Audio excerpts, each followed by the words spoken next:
Friends, मी रेखा special Marathi रेसिपीजमध्ये आपल्या सर्वांचं खूप खूप स्वागत आहे। आज आपण बनवणार आहोत उडीद पापडाची चमचमीत अशी भाजी। भाजी बनवण्यासाठी आपण इथं 4 ते 5 उडीद पापड गॅसवरती भाजून घेतलेले आहेत। गॅसवरती एक कढई ठेवून यामध्ये आपण 1 ते 2 चमचे तेल घालू। तेल छान तापलं की यामध्ये आपण कढीपत्ता घालू। कढीपत्ता छान तडतडला की यामध्ये पाव चमचा जिरे आणि पाव चमचा मोहरी घालायची। त्यानंतर बारीक चिरून घेतलेला एक कांदा घालू। फोडणीमध्ये कांदा छान असा भाजून झाला की यामध्ये एक मोठ्या आकाराचं बारीक चिरून घेतलेलं टोमॅटो घालू। सोबतच यामध्ये पाव चमचापेक्षाही कमी मीठ घालू। पापडामध्ये ऑलरेडी मीठ असल्यामुळे आपल्याला यामध्ये अगदी थोडंसं मीठ घालायचं आहे। अर्धा मिनिटभर फोडणी छान भाजून झाली की यामध्ये आपण काही मसाले घालू। यामध्ये पाव चमचा हळद, पाव चमचा धने पावडर, अर्धा चमचा लाल मिरची पावडर आणि अर्धा चमचा घरगुती काळं तिखट घालायचं आहे। मिरची पावडर ऐवजी तुम्ही इथं हिरवी मिरचीही बारीक चिरून घालू शकता आणि तिखट पण आवडीनुसार कमी जास्त करू शकतो।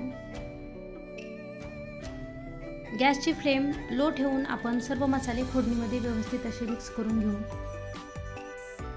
भाजलेल्या उडीद पापडाचे आपण अशा प्रकारे हाताच्या साहाय्याने तुकडे करून घेऊ। आता हा बारीक केलेला पापडाचा चुरा आपण या फोडणीमध्ये घालू आणि व्यवस्थित असा मिक्स करून घेऊ। इथे आपण गॅस लो फ्लेम वरतीच ठेवलेला आहे।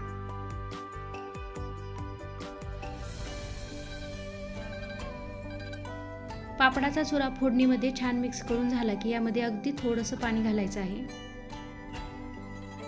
आणि लगेचच यावरती झाकण ठेवायचं आहे। अर्ध्या मिनिटांनी आपण झाकण काढून बघू। चमच्याच्या साहाय्याने एकदा छान असं मिक्स करून घेऊ।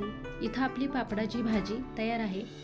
आपण इथं गॅस बंद करू। वरून थोडीशी बारीक चिरून घेतलेली कोथिंबीर घालू। सोबतच वरून बारीक शेवही घालू शकता। अशा पद्धतीने चटपटीत उडीद पापडाची चमचमीत अशी भाजी तयार आहे। लहानांपासून मोठ्यांपर्यंत सर्वांना आवडेल अशी झटपट होणारी आणि चटपटीत उडीद पापडाची भाजी तुम्हाला कशी वाटली कमेंट करून नक्की सांगा। आणि व्हिडिओ आवडला असेल तर व्हिडिओला लाईक, चॅनलला सबस्क्राईब आणि शेअर करायला विसरू नका। आणि हो, बाजूलाच असलेलं बेल आयकॉन नक्की दाबा जेणेकरून माझ्या प्रत्येक व्हिडिओचं नोटिफिकेशन तुम्हाला सगळ्यात आधी मिळेल। पुन्हा भेटूयात पुढच्या रेसिपीसह। तोपर्यंत नमस्कार।